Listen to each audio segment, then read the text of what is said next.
Bem, pessoal, como eu já havia falado na outra aula, a gente estudou um pouco sobre a expansão do território europeu. Na verdade, a expansão do território europeu por conta das navegações.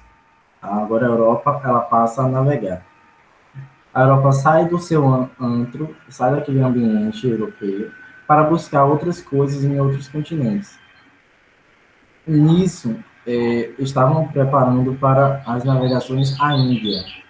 Porque, professor, estava tendo altos rumores, altos boatos, altas fofocas de que a Índia estava tendo uma enorme agricultura, uma agricultura muito massa, muito melhor, muito expressante, por conta das suas iguarias, por conta das suas coisas que em outra parte do globo eles acreditavam que não existiam. Então, as navegações se deram por conta da Índia, pelo território asiático, que estavam sendo explorados massivamente, principalmente pela Inglaterra, para então usurpar, para então comprar, fazer negócios com aquelas produções. Porém, Cristóvão Colombo, em 1492, eles acreditavam que estavam chegando à Índia. Só que não, eles estavam chegando à América. E não estavam ainda acreditando que estavam perdidos. Principalmente, na verdade, primeiro eles estavam perdidos no mar. Eles estavam perdidos no Oceano Atlântico. Depois, quando eles foram se encontrar, eles encontraram o Caribe. Eles chegaram no Caribe, aquelas paisagens bem paradisíacas, e chegaram ao Caribe. Quando eles chegaram ao Caribe, foram se espalhando para então procurar o que a Terra estava tendo, estavam produzindo de melhor. Encontraram as populações indígenas e fizeram negócio com aquelas populações. Indígenas, só para vocês entenderem que essa palavra índio e indígenas só se tem aqui no Brasil. Lá fora eles chamam de nativos. Por que, professor? Porque índio se deu também aqui no Brasil. É, tanto que Cristóvão Colombo colonizou a América Espanhola, colonizou os países que hoje a gente entende que falam espanhol, mas Pedro Álvares Cabral também achava que estava chegando à Índia. Ele ainda não tinha retorno do que Cristóvão Colombo estavam averiguando, que eles estavam colonizando. E aí eles chegaram no Brasil também achando que eram índios. Então, essa forma de falar, tanto espanhola quanto portuguesa, índia e indígenas, se deu porque eles achavam que estavam chegando à Índia. Então, eles confundiram. Índio, gente, índio e indígenas só se fala aqui no Brasil e alguns livros e alguns sites da Espanha que falam espanhóis.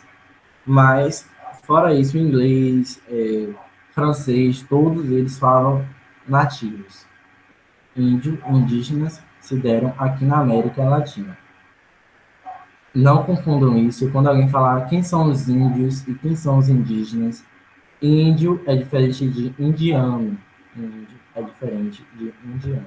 Indiano é uma coisa, índio é outra. Então, essa expansão, essas navegações da Europa se marcaram por conta do mercantilismo. O que é mercantilismo, professor? Mercantilismo é uma vertente do capitalismo. Digamos assim, o capitalismo é um pai.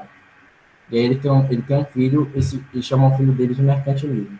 Mercantilismo é filho do capitalismo e promulga as coisas que o capitalismo já estava promulgando, já estava provocando. O que é o capitalismo? É a vertente econômica que baseia pelas suas formas de lucro, pelas suas formas de produção. É uma intensidade em produção e uma intensidade de globalização. Eles estavam, por exemplo, o que a Índia produzia em um local, digamos que a Índia produzia esse controle aqui. Ela produzia esse controle aqui. Só um exemplo. A Inglaterra acha que esse controle é tão bom, que não só tem que ter na Índia, mas tem que ter no mundo todo. E aí ela compra esse controle da Índia, ou então negocia, ou então rouba, dependendo do país, rouba e vai fabricar um modelo igual ou melhor para ser distribuído para outros países. Na perspectiva de que, gente? De lucrar. Então, o mercantilismo é isso. O mercantilismo, ele vai para outras terras buscar o controle e vai voltar para plantar, para divulgar aquela iguaria que eles encontraram. Isso é importante porque na Índia se deu com algumas iguarias que a gente entende hoje como corante, como cominho, plantações, frutas que, na verdade, não existiam no Brasil. Isso foi importante, gente. Isso é muito importante, porque o que a China planta, agora ela vai plantar no mundo todo. No Brasil vai plantar exatamente. Tem frutas daqui no Brasil que não é plantada aqui no Brasil. Passou a ser plantado, passou a ser inserido na, eh, na biologia, na biogeografia do Brasil. Passou a ser inserido na forma de cultivo do Brasil, na agricultura do Brasil. Arroz, outras e outras coisas que aqui no Brasil não produziam, estavam assim. O vinho, por exemplo, um exemplo, o vinho. O vinho não é do Brasil. O vinho é plantado no Brasil. Mas a origem do vinho se remete à Itália, à região da Itália. E foi trazido para cá, para o Brasil, foi plantado. Isso é uma forma de globalização. Depois vocês podem pesquisar no Google, então falar com o seu professor de geografia para o professor, professora, para entender o que é globalização. Mas o mercantilismo ele foi marcado pelas navegações. Agora a gente vai ter que navegar para buscar o que as pessoas estão plantando e buscar ou então roubar ou então negociar, depender do país.